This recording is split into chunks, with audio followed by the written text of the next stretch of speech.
Au petit matin, à la ferme des Harbets, c'est l'heure de la traite. Les vaches sont réglées comme des horloges et connaissent le chemin. Autrefois rudimentaire, le geste est aujourd'hui mécanisé.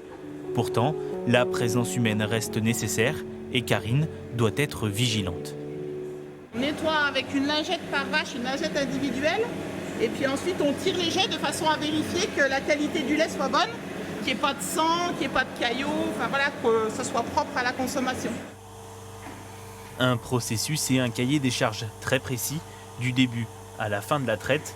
Une précaution sanitaire pour le lait comme pour l'animal. Quand on traite, ça dilate le sphincter qui est ici. Et du coup, pour éviter que les germes re-rentrent une fois que la vache va retourner dans sa couchette, eh ben, on met, comme on se mettrait une crème sur les mains, on met une crème de façon à boucher le trou et aussi à assouplir le treillon pour pas qu'il soit rêche et qu'elle ne souffre pas lors de la traite prochaine en fait. Les vaches reviendront en fin d'après-midi pour une deuxième traite. Le lait est conservé dans une cuve à 10 degrés, attendant son ramassage. Ce soir, c'est Stéphane qui est de tournée. Chez les Harbets, 992 litres récupérés en 3 minutes.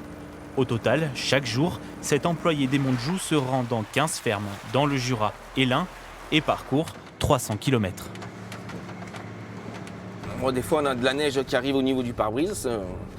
Le camion, c'est un 4x4 et des fois, on a 2-3 mètres de neige, parfois dans certaines fermes. Il faut casser la neige, casser la congère pour arriver à passer. C'est pas simple, mais après, on y arrive. Moi, je suis originaire d'un pays où quand il neige, on la prend en photo. C'est pas évident. Arrivé à la fromagerie de Montbriand, près de Saint-Claude, le chauffeur termine sa première tournée de la nuit. Avant de vider la cuve, il prélève un échantillon qui va rejoindre ceux déjà récoltés dans les différentes exploitations. S'il y a un problème, on recontrôlera tous les échantillons qu'on a fait de producteurs qui sont dans cette cuve, que j'ai noté sur l'ordinateur.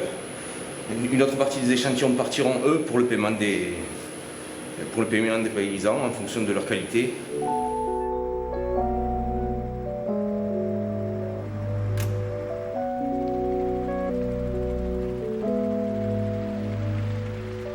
La nuit est déjà bien avancée. C'est au tour des fromagers de se mettre au travail. Donc là, on a réchauffé le lait, maintenant il est dans la cuve. Et on va maintenant venir emprésurer la cuve. Donc grossièrement, on va venir mettre des protéines dans la cuve pour pouvoir réaliser un gros flan. Il faut attendre plusieurs dizaines de minutes avant que l'emprésurage fasse effet. Là, le découpage, ça va servir à égoutter le grain de caillé et puis à donner la forme de caillé avant de le mouler. Là, on peut voir, il y a deux parties qui se séparent. Donc on va avoir le grain et puis le sérum en surface. Une première partie de fabrication terminée, les équipes de la fromagerie sont loin de pouvoir poser leur tablier.